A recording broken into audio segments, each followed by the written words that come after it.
आऊंगा और अपना पार्टी लोगों से बात करूंगा और हमारा जो विधायक है कांग्रेस का जो 47 जो एमएलएस है उन सब से हम लोग मीटिंग बुलाएंगे, उनसे बात करेंगे और जो भी चर्चा जो भी पार्टी का अंदर में जो भी विचार होगा वो विचारधारा के अनुसार पर हम लोग फैसला करेंगे। क्या इसके बाद कोई कॉन्फिडेंस वोट लेने की बात होगी आपकी तरफ से, क्योंकि कुछ डिफेक्शन हुआ था, तो अब क्या वापस जाने के बाद क्या कोई कॉन्फिडेंस? वो कोर्ट जो फैसला करेगा उस हिसाब से हम लोग जाएंगे। अभी जो भी कानूनी तौर पर जो भी करना चाहिए वो हम लोग करेंगे।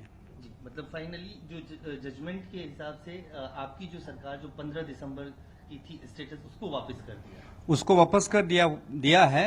अभी details of the judgement copy अभी मिलना बाकी है। उसको डिटेल्स को मिलने के बाद में मैं डिटेल्स में फिर आपको मीडिया में आऊंगा।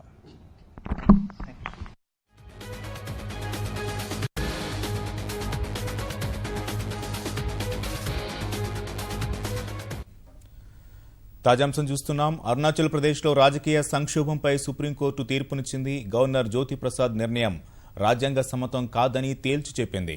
2015 డిసెంబర్ 15 ముందు నాటి పరిస్థితిని పునరుద్దరించాలని స్పష్టం చేసింది. గవర్నర్ను అనుసరిస్తూ గత డిసెంబర్ 9న తీసుకున్న నిర్ణయాలు న్యాయ సమ్మతం కాదని సుప్రీంకోర్టు పేర్కొంది.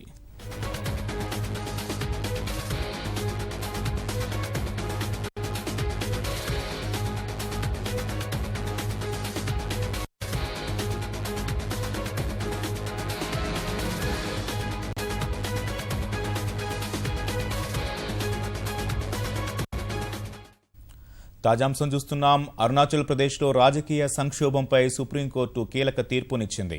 గవర్నర్ జ్యోతిప్రసాద్ నిర్ణయం రాజ్యాంగ సమ్మతం కాదని తేల్చి చెప్పింది. 2015 డిసెంబర్ 15 ముందు నాటి పరిస్థితిని పునరుద్దరించాలని స్పష్టం చేసింది. గవర్నర్ను అనుసరిస్తూ గత డిసెంబర్ 9న తీసుకున్న నిర్ణయాలు న్యాయ సమ్మతం కాదని సుప్రీంకోర్టు పేర్కొంది.